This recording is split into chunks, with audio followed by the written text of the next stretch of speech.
ہر قسم کے روحانی جسمانی مسائل اور وظائف کے لیے پیر اقبال قریشی چینل کو سبسکرائب کریں۔ نحمده ونصلي ونسلم على رسوله الكريم اما بعد فاعوذ بالله من الشيطان الرجيم بسم الله الرحمن الرحيم ولولا كلمة سبقت من ربك لكان لزاما وأجل مسمى فاصبر على ما يقولون وسبح بحمد ربك قبل طلوع الشمس وقبل غروبها ومن آناء الليل فسبح وأطراف النهار لعلك ترضى صدق اللہ العظیم۔ اگر لوگ بہت زیادہ زبان سے اذیت دیتے ہوں کسی کو، اس کے خلاف پراپگنڈے کرتے ہوں، بہتان الزام تراشی کرتے ہوں، تو یہ آیت کریمہ کا وظیفہ اگر کرے تو اللہ تعالیٰ ان کی زبان اور ہاتھ کے شر سے اسے بچا لے گا۔ چونکہ لوگ جو ہے ان کا کام ہر انسان کی غیبت کرنا، اکثر لوگوں کا، اور اس کے خلاف بہتان بازی کرنا ہے۔ اور آج اگر کوئی آدمی کہے کہ لوگ میرے خلاف بولتے ہیں، مجھے برا بلا کہتے ہیں، الزام تراشی کرتے ہیں، بہتان بازی کرتے ہیں، تو یہ چیز سمجھ لینی چاہیے کہ اللہ کی پاک ہستیاں، انبیاء بھی ان کے شر سے محفوظ نہیں رہے۔ لوگوں نے نبیوں کو بھی برا بلا کہا، یہاں تک کہ سرکار دو عالم صلی اللہ علیہ وسلم محمد عربی صلی اللہ علیہ وسلم کو کس طرح ساحر کہا، کاذب کہا، کاہن کہا، مجنون کہا، یہاں تک کہ سگے چچا ابو لہب جب آپ تبلیغ کرنے کے لیے بازار عکاظ میں جاتے تھے تو وہ پیچھے پیچھے یوں ہاتھ سے اشارے کرتا تھا کہ نعوذ باللہ میرا بھتیجا یہ دماغی طور پہ ٹھیک نہیں ہے۔ اب آپ خود سوچئے کہ جب اہل علاقہ میں سگا چچا ایسے بولے گا تو لوگ کہیں گے کہ کچھ تو بات ہے نا۔ اللہ تعالیٰ نے حضور علیہ السلام کو تسلی دیتے ہوئے کہا، یہ آیات کا نزول فرمایا کہ میرے پیغمبر آپ پریشان کیوں ہوتے ہیں کہ لوگ آپ کو برا بلا کہتے ہیں؟ اچھا، تبلیغ نہیں کی تھی تو لوگ صادق اور امین کہتے تھے، جب اللہ کی ذات کا تعارف شروع کیا تو لوگوں نے گالیاں دینی شروع کر دی اور برا بلا کہنا شروع کر دیا، تو اس پر آپ غمگین رہتے تھے۔ تو اللہ تعالیٰ نے ان کو پہلے ایک جملہ کہا، افلم یہدی لہم، افلم یہدی لہم۔ اب یہاں جو آپ دیکھیے کہ جہاں یہاں پر اللہ تعالیٰ نے افلم یہدی کہہ کر ایک چیز بتائی کہ یہ ذرا ان سے پوچھئے، ان کو ہدایت قرآن نے یا رسول نے مکہ والوں کو یہ رہنمائی نہیں کی، یہ بات نہیں بتائی۔ یہ جو ہے ہدایت کا لفظ بولا، ہدا، اس کی طرف ضمیر جو ہے لم کی راجع ہے، تو انہوں نے صاف کہا کہ ان سے پوچھئے کہ کیا رسول نے اور قرآن نے ان کو نہیں بتایا، ہدایت نہیں، رہنمائی نہیں کی؟ کم اہلکنا قبلہم من القرون، کہ آپ سے پہلے کتنی بستیوں کو اللہ نے تباہ کیا ہے، ہلاک کیا ہے۔ یمشون فی مساکنہم، اور یہ چلتے پھرتے ہیں ان گھروں سے، ان بستیوں سے، یہ نہیں ہے کہ ان کو پتہ نہیں ہے، جا کے دیکھیں تھوڑے فاصلے پہ ان کو ابراہ کا لشکر، جہاں وادی محصر جو مینا اور جو ہے مزدلفہ کے بالکل درمیان میں چھوٹی سی جگہ ہے، وہاں جا کر دیکھیں کیسے تباہ کیا اللہ نے اس کو۔ چلے اس کو بھی چھوڑیں، آپ قوم سمود آپ کے بالکل قریب ہے، مدینہ سے چند 100 کلومیٹر کے فاصلے پہ، وہاں جا کر دیکھ لیں سمود قوم کے پہاڑ اور وہ غار اور وہ تباہ و ہلاک ہونے والی علامات۔ تھوڑا آگے چلے جائیں ملک شام میں، اردن میں، اس وقت شام کہلاتا تھا یہ، تو کہا جا کے قوم عاد کو دیکھ لیں، قوم لوط کو دیکھ لیں، پھر وہاں قوم مدین کو دیکھ لیں، پھر آپ تھوڑا سا اور آگے جائیں تو آپ یمن کی طرف قوم سبا کو دیکھ لیں۔ یعنی اللہ تعالیٰ نے فرمایا کیا قرآن نے یا رسول نے انہیں بتایا نہیں، رہنمائی نہیں کی کہ کم اہلکنا قبلہم من القرون یمشون فی مساکنہم، جن بستیوں میں یہ گھومتے پھرتے ہیں کیا ان سے عبرت حاصل نہیں کرتے؟ ان کی طرح وہ اکڑ والے تھے، انکار کرنے والے تھے، پیسے والے تھے، ان کا انجام کیا ہوا؟ یہی انجام ان کا بھی ہو جانا ہے۔ اور آپ دیکھیے ہم ابھی سن رہے ہیں ابو جہل کا انجام ہوا یا نہیں، ابو لہب کا انجام ہوا یا نہیں ہوا؟ اور آج کے دور میں بھی جو دین، قرآن و سنت، اسلام کے خلاف چلنے والے ہیں، آج وہ اکڑ رہے ہیں، آپ کو ظاہری اقتدار میں نظر آتے ہیں، بڑے کرو فر میں نظر آتے ہیں، لیکن ان کا انجام بھی اسی طرح ہوگا جیسے مکہ دکھانے والے کا ہوا۔ ابھی چند سال پہلے ایک مکہ بھی ایک دکھانے والا ہوتا تھا نا، اور وہ کتنا اکڑ میں مکہ دکھاتا تھا، اور اس کا انجام کیسا ہوا آپ نے آنکھوں سے دیکھا۔ تو ایسے سب کا ہونا ہے، ہمارے اس آنکھوں کے سامنے بھی اللہ کہتا ہے کم اہلکنا، تم بھی دیکھو نا، کیا آپ کو نہیں پتا چلا؟ اللہ ہمیں بھی گویا کہ سمجھا رہا ہے۔ اور پھر اللہ نے کہا ان فی ذلک لآیات، بے شک اس میں نشانیاں ہیں، لأولی النہی، جو تھوڑا سا شعور رکھتا ہے، عقل رکھتا ہے، جس کو شعور ہے کہ یہ ہونا ہے۔ دین والوں کے ساتھ کیا ہوگا ہمیں پتہ ہے، بے دینوں کے ساتھ کیا ہوگا ہمیں پتہ ہے۔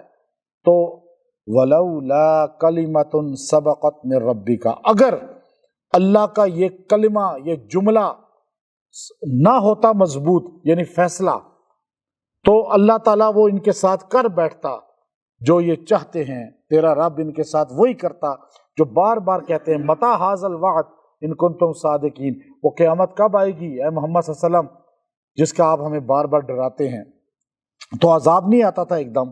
تو اللہ تعالیٰ نے کہا اگر میرا یہ فیصلہ لکھا ہوا لوح محفوظ میں نہ ہوتا کہ قیامت تو ایک مقررہ وقت پہ آئے گی، تو لکان لزاما، تو میں ان کو پھر پکڑ لیتا، ایسے جیسے یہ گناہ کرتے میں ان کو دبوچ لیتا۔ جیسے بجلی کی تار 1 سیکنڈ میں سزا دیتی ہے، آگ 1 سیکنڈ میں سزا دیتی ہے، اور اللہ کی ذات تو خالق ہے، یہ تو مخلوق ہے۔ تو جب مخلوق ایسی ہیں پکڑ والی، تو خالق کیسا ہوگا؟ خالق کیوں نہیں پکڑتا؟ ابو جہل کو ڈھیل دے دی، عتبہ شیبہ کو ڈھیل دے دی، تو فرمایا آج کے ظالموں کو ڈھیل دے رہا ہے اللہ۔ اللہ نے کہا نہیں، میرا فیصلہ ایک دن ہے قیامت کا، وہ کب آئے گی مجھے پتا ہے، میں نے اس دن کو رکھا ہوا ہے، اس دن تک ڈھیل ہے، ڈھیل۔ لیکن جو مر گیا اس کی قیامت آ گئی، جو مر گیا اس کی قیامت آ گئی۔ اب اللہ نے کہا لکان لزاما، تو پھر تو میں فیصلہ کر جاتا، فوراً نقد فیصلہ ہوتا، لیکن وہ اجل مسمى، وہ دن مقرر ہے، میں نے فیصلہ کیا ہے، اس دن ساروں کو کھڑا کروں گا اور ساروں کا حساب کتاب ہوگا۔ تو اب میرے پیغمبر آپ نے کیا کرنا ہے؟ یعنی حضور کو برا کہتے تھے، آپ صلی اللہ علیہ وسلم کو گالیاں دیتے تھے لوگ جو چند شر پسند، تو اس پر مکی زندگی بڑی صعوبتوں والی تھی، آپ پہ اوجڑی پھینکتے تھے، آپ کے رستے میں کانٹے بچھا دیتے تھے، اور آپ کو آوازیں کستے تھے بچے۔ طائف کے میدان میں تو برا حال کر دیا، پتھر مار مار کے، اور بچوں نے آوازیں کس کس کے۔ تو اس پر اللہ نے فرمایا یہ حکم ہمیں ہے، جب کوئی برا کہے، کوئی گالی دے، کوئی آپ کے غیبت کرے، کوئی آپ کے پیچھے ٹو میں لگ جائے، آپ دین کے کام میں لگے ہوئے ہیں، لوگ آپ کے خلاف چل رہے ہیں، یا ویسے آپ کے پیچھے کوئی لگا ہوا ہے، تو اللہ نے اپنے نبی سے کہا فاصبر، پس آپ کا کام ہے صبر کرنا، علی ما یقولون، جو یہ باتیں کر رہے ہیں، جو یہ باتیں کر رہے ہیں نا، آپ اس پہ ایک ہے کہ آپ جواب دیں، اللہ نے کہا نہیں جواب نہیں دینا۔ اب یہ طریقہ ہے اصل، ہمارے اکثر اکابر علماء اسی روش کو اختیار کرتے ہیں۔ سیاست دان بھی اچھا وہ ہے جو مقابلے والے کو جواب نہ دے۔ اب ایک سیاست دان ہے، اس کو کوئی بندہ کھڑا ہو کے اس کے خلاف تقریر کرے تو اگلے دن یہ تقریر کر رہا ہوتا ہے، پھر اگلے دن وہ تقریر کر رہا ہوتا ہے، اگلے دن یہ تقریر کر رہا ہوتا ہے، تو اس سے اس کی ویلیو ڈاؤن ہو جاتی ہے کہ آپ اتنے بڑے منصب پر ہیں اور آپ ایک چھوٹے چھوٹے لوگوں کو جواب دے رہے ہیں۔ اچھا، کسی بندے کو جواب نہ دینا یہ اس کی سزا ہے اصل، کہ آپ نے اس کو ویلیو ہی نہیں دی، وہ آپ کے خلاف بولتا رہے۔ ہمارے اکثر بڑے علماء ایسے ہیں، امام زین العابدین رحمۃ اللہ علیہ یوں بیٹھے ہوئے تھے، دیکھیں نا کربلا سبق سیکھا تھا آپ نے کربلا سے. اصل تو وٹنس کربلا کی امام زین العابدین رحمۃ اللہ علیہ ہیں. تو ایک بندہ ادھر سے آیا بیٹھ کے گالیاں دیتا رہا آپ کو، اہل بیت کا گستاخ تھا، کوئی اہل بیت کا بے ادب تھا. تو اس نے برا کہا، مسلمان ہے وہ برا کہہ رہا ہے. امام زین العابدین رحمۃ اللہ علیہ اپنی تلاوت کرتے رہے ایسے. پھر وہ سامنے آ کے بیٹھ گیا. اس نے کہا شاید ان کو پتہ نہیں چلا. سامنے آ کے پھر گالیاں دینے لگا. امام زین العابدین رحمۃ اللہ علیہ یوں پڑھتے رہے اپنا. اچھا ہر وقت تلاوت کرتے تھے، روتے تھے اللہ کو یاد کر کے. کربلا بھی یاد آتا ہوگا اپنے سارے چھوٹے چھوٹے بھائی اور اپنے چچا تائے اور اپنے والد کو اور اپنی خواتین کا جو انجام دیکھا اور کس طرح ان کو تکلیف میں دیکھا. تو آپ کی آنکھوں میں یہاں نشان پڑے ہوئے تھے رو کے. تو اب وہ سامنے آ کے بیٹھ گیا، گالیاں دے رہا ہے، آپ پھر پڑھتے رہے. وہ ادھر آ گیا. اچھا ادھر آ کر پھر اس نے گالیاں دینی شروع کر دی.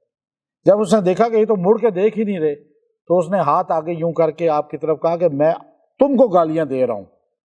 تو امام زین العابدین رحمۃ اللہ علیہ نے اس کی طرف مڑ کے کہا کہ میں بھی تجھے معاف کر رہا ہوں. دیکھیے کہ اصل یہ اہل بیت کا طریقہ ہے جو ہمارے آقا کو اللہ نے سکھایا تھا. اور آقا کی نسل بھی جو حضور علیہ الصلوۃ والسلام کا خون ہوگا اور اپنے آپ کو اہل بیت کہے گا اور وہ صبر نہیں کرے گا تو وہ اہل بیت ہوگا ہی نہیں. جو آپ صلی اللہ علیہ وسلم کے دین کا تبلیغ کرنے والا ہوگا، وہ حافظ ہوگا، اس کے اندر صبر آنا چاہیے، ماتم نہیں. یہ کہ یہاں سے پتہ چلا حضور کی سنت صبر ہے، ماتم نہیں ہے. اب آپ یہاں بڑی اچھی اس آیت کے تفسیر میں امام ابن کثیر رحمۃ اللہ علیہ نے لکھا کہ آپ اگر کسی کو، یہ سیاست کا بھی اصول ہے اور یہ معاشرت کا بھی اصول ہے کہ آپ اگر کسی کو جواب دیں گے نا تو آپ کی محنت ساری جواب دینے میں لگتی رہے گی اور آپ ترقی پھر نہیں کر سکیں گے. آپ اگر جواب نہیں دیں گے دوسرا اندر اندر کڑتا رہے گا اور وہ اور آپ کو برا کہتا رہے گا، اندر کڑتا رہے گا اور اس کو ڈبل سزا ملے گی. ایک تو اس کی توانائی ساری ادھر خرچ ہو رہی ہے، دوسرا کہ وہ اندر سے ختم ہو رہا ہے کہ یہ جواب کیوں نہیں دے رہے، مجھے اپنے برابر ہی نہیں سمجھ رہے. اب بونا بڑے کے برابر کیسے ہو سکتا ہے؟ تو آپ انہیں بونا سمجھیں جو آپ کی غیبت کرتے ہیں، جو آپ کے خلاف بولتے ہیں، جو آپ کے، اب یہاں مرد عورتیں ایک دم بد دل ہو جاتے ہیں. بد دل. میں مولا طارق جمیل صاحب دامت برکاتہم العالیہ سے چونکہ میرا بے تکلفی محبت بڑا گہرا تعلق ہے، تو میں نے ایک دن حضرت سے کہا، میں نے کہا جی مجھے سمجھ نہیں آتی کہ آپ کے خلاف سارے بولتے ہیں، سارے آپ کے خلاف بول رہے ہوتے ہیں، اپنے ہی بول رہے ہوتے ہیں، پرایا تو محبت کرتا ہے ان سے اور دنیا دار محبت کرتے ہیں، چند دین والے جو ناعاقبت اندیش ہیں وہ خلاف بول رہے ہوتے ہیں، وہ بھی چند لوگ ہیں، زیادہ نہیں. تو میں نے کہا لیکن آپ اتنا صبر میں نے کسی میں نہیں دیکھا کہ اتنا مشہور آدمی ہو اور اس کے خلاف ہر بندہ ہاتھ اٹھا کے اپنے آپ کو مشہور کرنے کے لیے سوشل میڈیا پہ شروع ہو جائے، اور آپ کے اندر کتنا صبر ہے، برداشت ہے. میں تو اتنا صبر نہیں برداشت رکھ سکتا. تو آپ ہنسنے لگے. یہ آیت پڑھی آپ نے کہا یہ دیکھو یہ آیت نے مجھے بھی تسلی دی ہے، فاصبر علی ما یقولون، صبر کریں جو یہ باتیں کر رہے ہیں. اور آپ کیا کریں، وہ اگلی آیت آپ نے ان کو پکڑوانا ہے نا، اگر پھر اگلی آیت کو ساتھ میں لا لیں. اب میں آپ کو بتاؤں گا. تو میں نے ان کو کہا، کہنے لگے جی اس کو میں نے 1992 سے پکڑا ہوا ہے، 92 سے لوگ حاسد ہیں اور میں نے تو میرا تعلق 95 کا ہے حضرت سے، تو میں نے یہی حالات دیکھے ہیں، حاسدین. اور اس لیے میں نے بھی اپنے حاسدین کا کبھی جواب ہی نہیں دیا. میں نے کبھی اپنے یہاں اپنے سارے بندوں کو کہا ہوا ہے کوئی بھی میرے خلاف غیبت کرے مجھے نہیں بتانا. میں کہتا ہوں پورا پاکستان میرے خلاف ہو جائے مجھے کوئی پرواہ نہیں ہے، کیونکہ ہمارے نبی کے خلاف مکے کے سارے لوگ تھے، لیکن عزت کس کو ملی؟ نبی کو. آپ جواب نہ دیں، یہ سیاست کا بھی اصول ہے، یہ معاشرت کا بھی، کہ اب آپ اگر جواب دیں گے تو آپ کی توانائی جواب دینے میں لگ جائے گی. پھر آپ رات کو سوچیں گے صبح میں نے کیا جواب دینا ہے، اور آپ آگے نہیں بڑھ سکیں گے. اگر آپ نے آگے بڑھنا ہے نا تو حاسدین، مخالفین اور غیبت کرنے والے، شر پھیلانے والوں کو نظر انداز کریں، آگے بڑھ. ہمارے نبی صلی اللہ علیہ وسلم کو اللہ نے یہ فارمولہ بتایا، یہی اس اصل فارمولہ ہے جو ہمارے لوگوں کو نہیں پتا. ابھی آپ دیکھیں سوشل میڈیا پہ کیا ہوتا ہے، ایک پوسٹ لگاتا ہے نا تو دوسرا اس کے رد میں کہتا ہے، تو یہ پوسٹ لگاتا ہے اس کے رد میں، پھر وہ اس کے رد میں، یہ اچھا سارا دن ان کا.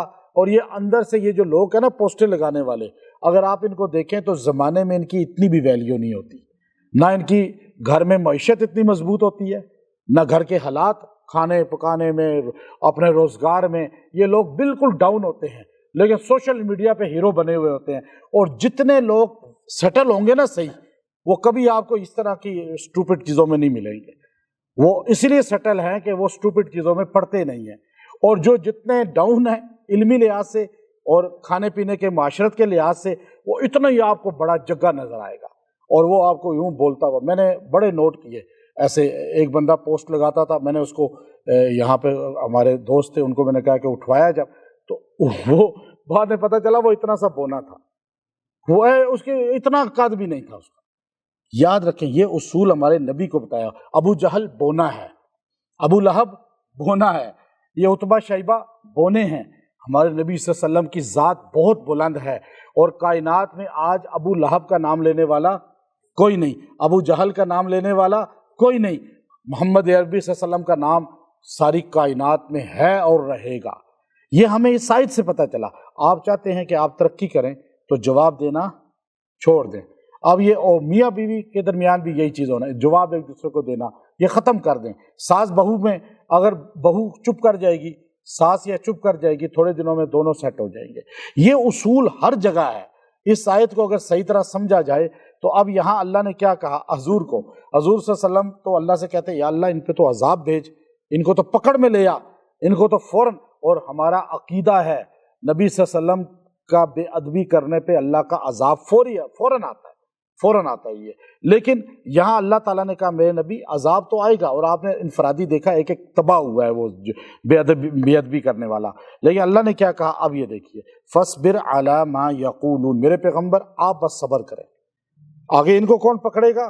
میں، اللہ نے کہا آپ کا کام ہے صبر کرنا، پکڑنا اللہ کا کام ہے، اور اللہ پکڑتا ہے۔ اس آیت کی جو ہے آپ تشریح دیکھیں، وَسَبِّحْ، بس آپ نے یہ کرنا ہے، تسبیح کرنی ہے، حمد بیان، وَسَبِّحْ بِحَمْدِ رَبِّكَ، آپ نے تسبیح اور حمد بیان کرنی ہے اپنے رب کی۔ کب؟ قبل طلوع، اچھا یہاں 5 نمازوں کا اس آیت میں ذکر ہو گیا۔ لوگ کہتے ہیں جی 5 نمازیں قرآن میں نہیں ہیں، یہاں اس پر امام ابو حنیفہ رحمۃ اللہ علیہ اور اسی پر تمام محدثین فقہا نے اور مفسرین نے اس آیت سے 5 نمازیں ہم جو پڑھتے ہیں یہ نکالی۔ جو کہتا ہے ایک فرقہ ایسے ہیں، ہمارے بہت سے فرقے ہیں مسلمانوں میں، نہیں جی 2 نمازوں کا اللہ نے حکم دیا ہے، صبح اور شام، صبح اور شام۔ جب بھی ذکر کا وقت آیا تو آپ اکثر یہ اس میں آ جاتے ہیں دھوکے میں، ہمارے اکثر مسلمان او جی وہ کہتے ہیں صبح و شام اللہ کا ذکر کرو، تو نماز صبح و شام کی 2 نمازیں ہیں، 5 کا ذکر قرآن میں نہیں ہے، 5 کا ذکر قرآن میں ہے، تشریح حدیث میں ہے۔ اب آپ دیکھیے 5 نمازوں کا آپ سنیے، دیکھیے گا، یا اللہ نے کہا میرے پیغمبر بس آپ تسبیح کریں، ذکر کریں اور نماز پڑھیں، نماز 5 پڑھیں۔ اب یہ آپ کے مخالف کو پکڑوائے گی، آپ کا مخالف ذلیل اور پست ہوگا۔ اب یاد رکھیں یہ ہے قبل طلوع الشمس، سورج نکلنے سے پہلے کون سی نماز ہوتی ہے؟ فجر کی ہوتی ہے نا۔ اچھا وقبل غروبہا، اور غروب آفتاب سے پہلے کون کون سی نمازیں ہوتی ہیں؟ ظہر اور عصر کی نماز۔ یہاں اللہ نے قبل غروبہا، عصر کی نماز اور ظہر کی نماز۔ اچھا ومن آناء اللیل، اور رات کے وقت کی وہ نمازیں جو رات کے وقت میں پڑھی جاتی ہیں، اس میں مغرب، عشاء اور تہجد بھی شامل ہو گئی۔ فسبح، اور آپ ان میں تسبیح کریں، واطراف النہار، اور دن کے اوقات میں، اور اس کو اضافی طور پہ بیان کیا کہ دن میں، دن کی نماز جو ہے وہ ظہر اور عصر ہے، اس کو پھر تاکیداً بیان کیا۔ حضور علیہ السلام اس کی تشریح میں ہے کہ علامہ ابن کثیر رحمۃ اللہ نے لکھا کہ آپ صلی اللہ علیہ وسلم یوں بیٹھے ہوئے تھے تو صحابہ یوں گرد بیٹھے ہوئے تھے، تو چاند 14ویں کا تھا۔ مسند احمد میں یہ حدیث موجود ہے، اور مسند احمد سے ابن کثیر لائے حدیث کہ آپ علیہ الصلوۃ والسلام نے یوں چاند کو دیکھا، کہا صحابہ جنت میں تم اللہ کو ایسے دیکھو گے جیسے یہ 14ویں کا چاند تمہارے سامنے ہے، پوری دنیا والے اسے دیکھتے ہیں کوئی رکاوٹ نہیں، اسی طرح اللہ کو تم دیکھو گے کوئی رکاوٹ نہیں۔ پھر مسند احمد میں وہ حدیث لائے، آپ علیہ السلام نے فرمایا جو یہ 2 نمازیں جس کو اللہ تعالیٰ نے فرمایا قبل غروبہا، قبل غروبہا، جو ظہر اور عصر کی نماز کی بہت زیادہ اپنے حفاظت کرتا ہے، اللہ تعالیٰ اسے جنت میں اپنا دیدار کرائے گا۔ یہ حدیث میں آپ علیہ السلام نے فرمایا۔ تو پھر آپ نے وَأَطْرَافَ النَّهَارِ کو بھی ذکر کیا، آخری جملہ کہا، پہلے جملے کے ساتھ جوڑا۔ آیت کے شروع میں کہا کہ آپ علیہ السلام کو فَاصْبِرْ عَلَىٰ مَا يَقُولُونَ۔ اب آپ خوشحال زندگی چاہتے ہیں نا، آپ چاہتے ہیں جی میری زندگی ٹینشنوں سے فری ہو، میری زندگی میں پریشانیاں ختم ہو جائیں، میں بالکل خوشحال ہو جاؤں، تو آپ اگر جواب دینے میں لگ جائیں گے نا لوگوں کو، تو آپ کی زندگی ٹینشن فری نہیں ہوگی۔ مرد عورتوں کو سوچنا چاہیے، عورت رات کو لیٹتی ہے، صبح ساس کو یہ جواب دینا ہے، بہو کو یہ جواب دینا ہے، اب خامد کو یہ جواب دینا ہے، محلے والی کو یہ جواب دینا ہے، مرد بھی اسی طرح، سیاستدان بھی، علماء بھی۔ آج ہمارا سب سے زیادہ غیبت کرنے والا مذہبی طبقہ ہے، آپ اگر یہ نوٹ کریں۔ میں اس بات پہ حیران ہوتا ہوں، تو آپ رات کو سوچتے ہیں، صبح سوچ رہے ہوتے ہیں یہ کرنا ہے۔ اللہ نے کہا یہ جو آپ کو بلڈ پریشر، بیماریاں، عجیب و غریب بیماریاں پیدا ہو رہی ہیں اس سے، آپ اگر یہ ٹینشن فری زندگی چاہتے ہیں تو آپ لوگوں کو جواب دینا چھوڑ دیں۔ اس کا اللہ نے یہاں آیت میں ذکر کیا، فَاصْبِرْ عَلَىٰ مَا يَقُولُونَ، اور آخر میں کہا لَعَلَّكَ تَرْضَىٰ، اس سے آپ راضی رہیں گے۔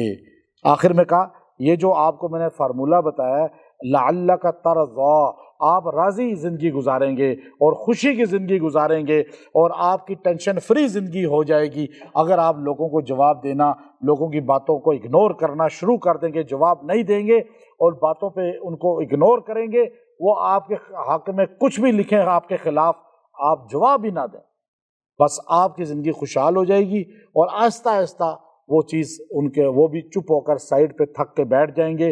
اور یہ آیت کریمہ، اگر لوگ آپ کے خلاف ہوں، لوگ آپ کے خلاف پروپیگنڈے کرتے ہوں، آپ کو اذیت دیتے ہوں، گھر میں اس طرح ہو، میاں بیوی میں، یا آپس میں ساس بہو میں، یا خاندان کے اندر اس طرح ہو، یا غیبت آپ کی بہت کی جا رہی ہو، آپ کے خلاف پروپیگنڈا مہم چلائی گئی ہو، اکثر ہمارے جو لوگ ہیں جو میڈیا کے یا دیگر، ان کے خلاف اس طرح کا ہوتا ہے، تو یہ آیت کریمہ، آیت نمبر 130، 130 نمبر آیت ہے سورہ طٰہٰ کی، آپ نے اتنا پڑھنا ہے، فَاصْبِرْ عَلَىٰ مَا يَقُولُونَ وَسَبِّحْ بِحَمْدِ رَبِّكَ، فَاصْبِرْ عَلَىٰ مَا يَقُولُونَ وَسَبِّحْ بِحَمْدِ رَبِّكَ۔ اس آیت کے حصے کو، اتنے کو آپ 170 مرتبہ پڑھیں، 170 ٹائم، اور آپ اس کو 7 دن پڑھ کے دعا کریں، اور اللہ تعالیٰ اس کی برکت سے آپ کو صبر بھی دے گا، آپ کے مخالفین کے لیے خود اللہ تعالیٰ کی پکڑ آئے گی، اور آپ کے خلاف پروپیگنڈا، مہم بازی، اور جو آپ کے خلاف لوگوں کو اکسایا جا رہا ہے، یا آپ کے خلاف جو ہے اتنا بہتان باندھا جا رہا ہے، یہ سب چیزیں ختم بھی ہوں گی، اور کرنے والے کے اللہ تعالیٰ کی طرف سے گرفت ہوگی۔ اللہ نے اپنے پیغمبر کو یہ جملے بتائے، حضور علیہ السلام نے کسی کا بدلہ نہیں لیا زندگی میں، لیکن اللہ نے بدلہ لیا۔ دیکھیں نبی کی اس زمانے میں جس نے بھی گستاخی کی ہے، صحابہ نے بدلہ لیا، اللہ نے بدلہ لیا، اور حضور نے صبر کیا۔ تو آج بھی اگر آپ صبر کریں گے تو اللہ تعالیٰ بدلہ لے گا، اور اندر ہی ایسے بندے تیار کر دے گا جو آپ کو پتہ ہی نہیں ہوگا، اور ان کو نشان عبرت بنا دیں گے۔ وآخر دعوانا ان الحمد للہ رب العالمین۔